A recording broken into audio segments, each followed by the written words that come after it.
Good afternoon, everybody. Well, it's technically morning because it's daylight savings time. Noon isn't until 1 o'clock, but nonetheless, a little bit before 1 now. In any event, I wanted to speak a little bit about the passing of Queen Elizabeth. I didn't get a chance to really talk too much about this really historical event, and so I wanted to dedicate some time to talk about the passing of the Queen. It's been a few days since then, and it's interesting how much it affects everybody. Even though many of us want to pretend that it really doesn't matter, it's still a very interesting thing. And the thing is, other monarchs come and go. There's something about the British monarch, and particularly such a long-reigning monarch. Now, one thing I wanted to say, also, partially from a Jewish standpoint also, was one time the Queen visited Richmond, Virginia, a few years ago, well over a decade ago now, and I happened to be a rabbi of a synagogue there in Richmond. One of our congregants, actually, a woman from the congregation, won a lottery, so she was able to actually shake hands with the Queen. And I got there a little bit too late, so I was outside of the fence. She was visiting the capital, the state capital in Richmond. And so I didn't actually go inside, but I was standing outside the fence, and I was able to see her hat and a bit of herself, but recognize who she was by the hat that she was wearing. And so I was able to say the bracha. I know it's a whole machlokes whether to say b'shem malchus. Not going to get into that. But the words are, "Blessed art thou, O Lord our God, the King of the universe." I might not be saying it exactly right, but Asher cholab mikvoidai l'vasar v'dam, that God apportioned, Asher nasa mikvoidai, He gives from His glory to flesh and blood.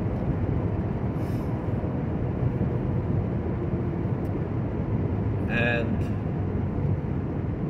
what is the significance of that statement, of that liturgy that we have in our tradition?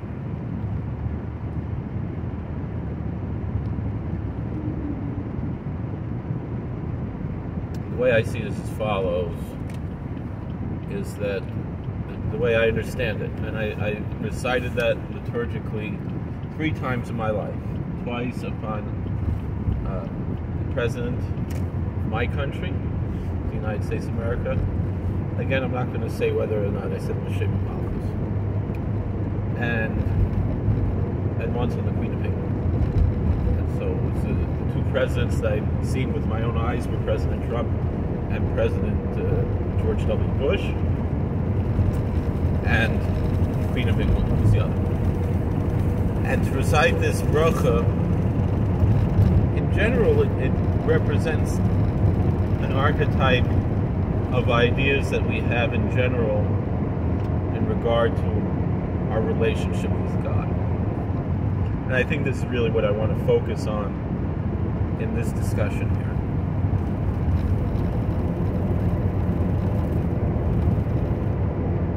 The glory of God fills the whole earth and the whole universe. There's no place empty of Him. And yet, in our limited capacity, we're not always aware of that which is omnipotent and omnipresent. And with that being the case, we need to understand things that are less in order to understand things that are greatest. Because it's impossible for us to understand the infinite glory of God.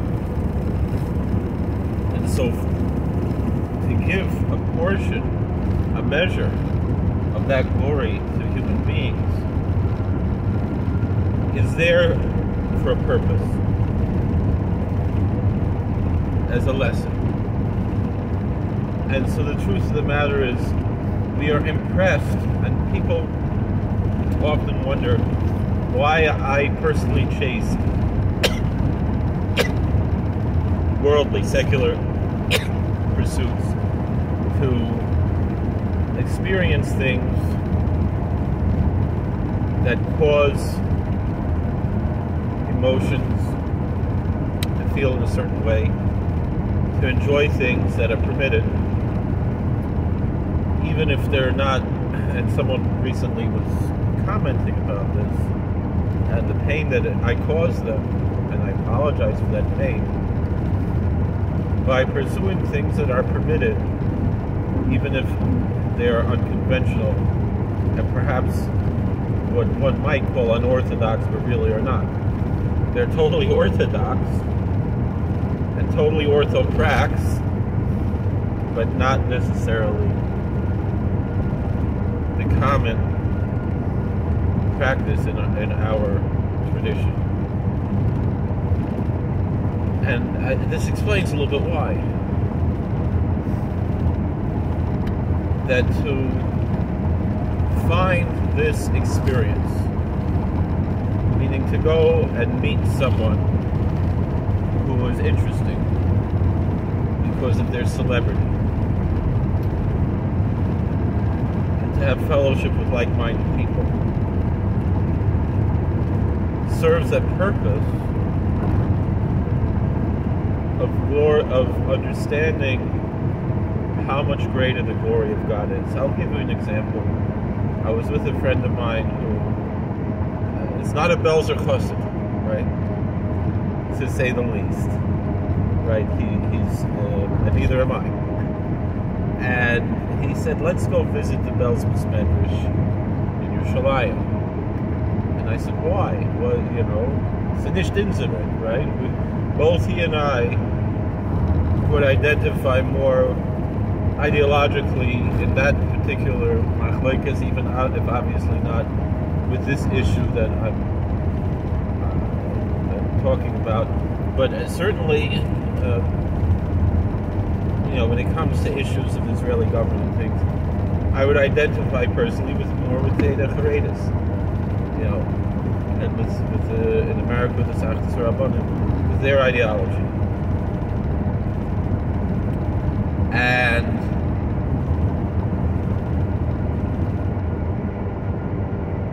And yet we went to visit the Belzer Medrash, and this friend of mine who's now a rabbi in Eretz Yisrael, he lives in the Bnei Brak area, not in Bnei Brak, but near there, and he works in Hashgacha, very, very choshev German, and he's a chassid of and been biased by one of the Karastira Rebbes who is aligned with Sam.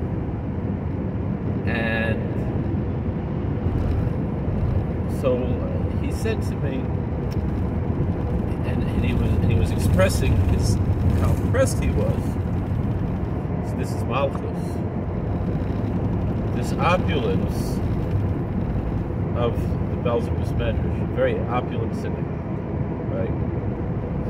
There's a purpose in it. You know, I know people often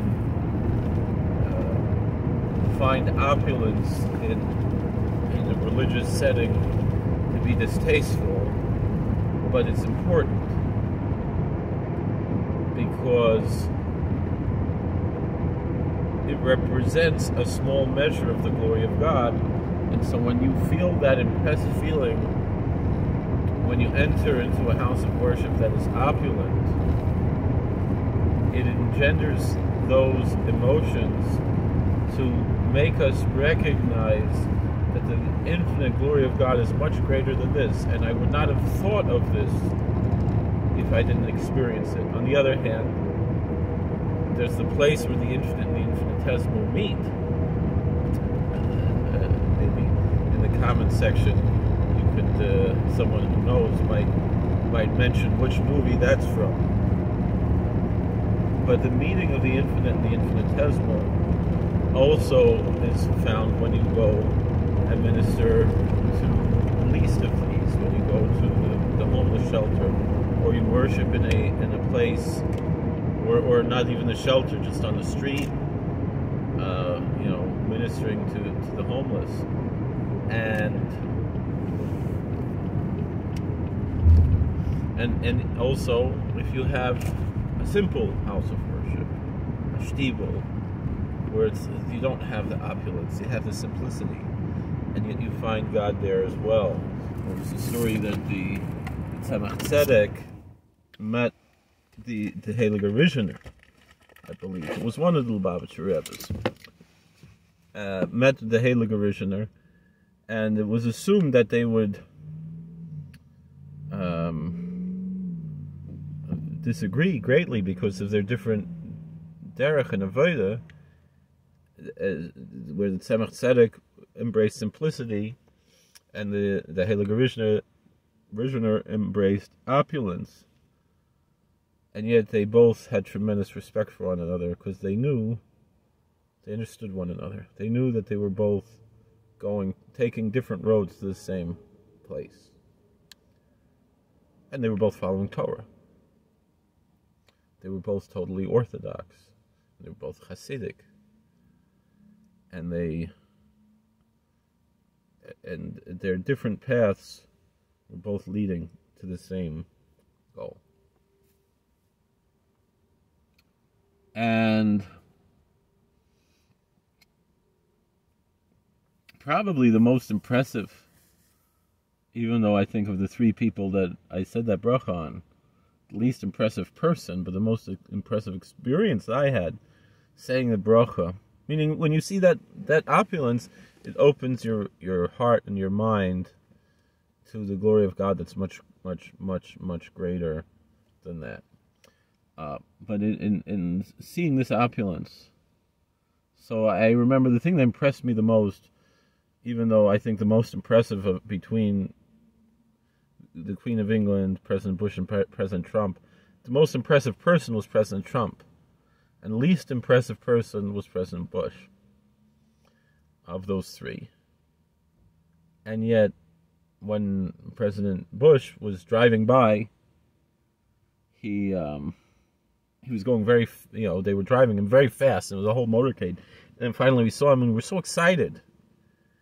And my wife and I were standing there wearing Hasidic garb because we went to go minister to people who had lost friends and loved ones in the shooting at Virginia Tech. And so we drove very far from Richmond. I believe it's Blacksburg, where Virginia Tech is. And when the president drove by, he looked at us because he's a tremendous Ohev Yisrael, a tremendous lover of Orthodox Jews, and so he gave us a special smile, and that was very special. And those two things, the meeting of the infinite and the infinitesimal, on one hand, the fact that he was driving so fast, and that we can't do that, that's the impressive, right, part, and then right? That Hashem is much greater than that. And then also the love and care that he had for one of his fellow Americans, that he looked at us and he turned around and gave us a special smile because of his love for our people and our religion. He practices a different religion. And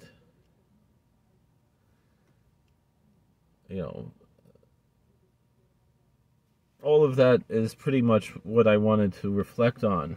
And even though, of course, now King Charles III is not as impressive a person as his mother was, the glory of God is apportioned unto him and manifest unto him, even though a portion of the glory of God, not the entirety of the glory of God, but a portion of the glory of God is there.